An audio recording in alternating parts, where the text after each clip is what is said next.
রাজধানীর শেরেবাংলা নগর এনইসি সভাকক্ষে পরিকল্পনা মন্ত্রণালয়ের কর্মকর্তাদের সঙ্গে বৈঠকে বসেছেন পরিকল্পনা উপদেষ্টা ওয়াহিদ উদ্দিন মাহমুদ। সেখানে আছেন সহকর্মী বেলায়েত হোসাইন। বেলায়েত, জানাবেন যে বৈঠকে কোন কোন বিষয়গুলো নিয়ে আলাপ হচ্ছে, বিস্তারিত। শাফিন, আপনি জানেন যে গোটা দেশের উন্নয়ন অবকাঠামো কিন্তু এই পরিকল্পনা মন্ত্রণালয় থেকেই কিন্তু উন্নয়ন অবকাঠামোর অনুমোদন দেওয়া হয়।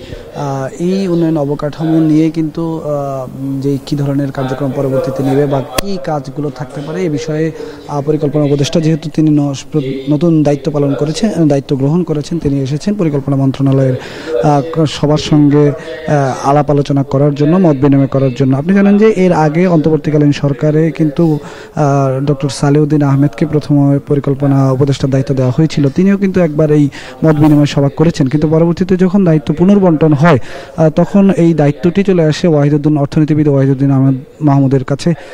এই জন্য তিনি নতুন করে আরেকবার বৈঠক করতে এসেছেন। এখন তিনি আসলে খোঁজখবর নিচ্ছেন যে যেই প্রকল্পগুলো অনুমোদন দেওয়া হয় সেই প্রকল্পগুলো অনুমোদন দেওয়ার প্রক্রিয়া কি, সেখানে এর পরবর্তী প্রভাব কতটুকু পর্যালোচনা করা হয়, এখানে যেই যতগুলো পরিকল্পনা মন্ত্রণালয়ের যতগুলো উইং আছে, যতগুলো শাখা প্রশাখা আছে, প্রত্যেকটি শাখা প্রশাখার যারা আছেন তাদের প্রত্যেকের সঙ্গেই কথা বলছেন তিনি, এবং কথা বলে তিনি জানার চেষ্টা করছেন যে কিভাবে কোন প্রক্রিয়ায় প্রকল্পগুলো নেওয়া হয় এবং সেই প্রকল্পগুলোর যেই প্রভাব, সেই প্রকল্পগুলো কি উপকারে আসে, কতটুকু আসে, সেগুলো পর্যালোচনা কতটুকু করা হয়। বিশেষ করে খরচের বিষয়টা কিভাবে দেখা হয়।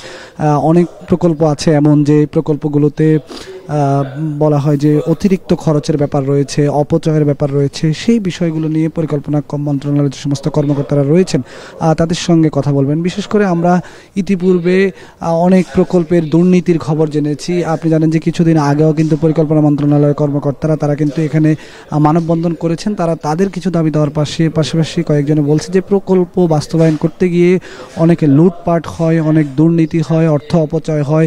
এই বিষয়গুলো নিয়ে কিন্তু সরকারের কাছে, তারা অন্তর্বর্তীকালীন সরকারের কাছে তারা কিন্তু দাবি জানিয়েছিলেন যে এইগুলোর যথাযথ যেন ব্যবস্থা নেওয়া হয়।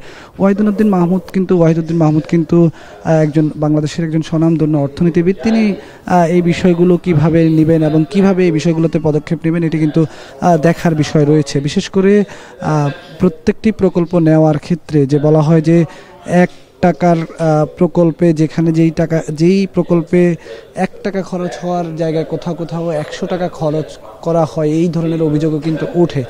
এই বিষয়গুলো নিয়ে পরিকল্পনা মন্ত্রণালয়ের যতগুলো শাখা আছে, যতগুলো উইং আছে, প্রত্যেকের সঙ্গে তিনি কথা বলছেন। ভৌত অবকাঠামো, কৃষি, যেই বিভাগগুলো রয়েছে এই বিভাগগুলোর কাছ থেকে তিনি শুনছেন যে আসলে পরবর্তীতে এখন পর্যন্ত কোন কোন প্রকল্প কোন পর্যায়ে আছে এবং পরবর্তীতে এগুলোকে অনুমোদন দেওয়ার ক্ষেত্রে, এগুলোকে চলমান রাখার ক্ষেত্রে কি কি ধরনের ভূমিকা নেওয়া হতে পারে। তো আমরা এই মুহূর্তে রয়েছি বৈঠকটি চলছে। বৈঠক শেষ হওয়ার পরে আরও বিস্তারিত জানিয়ে দেব যে তিনি আসলে শেষ পর্যন্ত কি ধরনের সিদ্ধান্ত নিয়েছেন। এই ছিল আমার কাছে রাজধানীর শেরেবাংলা নগর এনইসি সভাকক্ষ থেকে।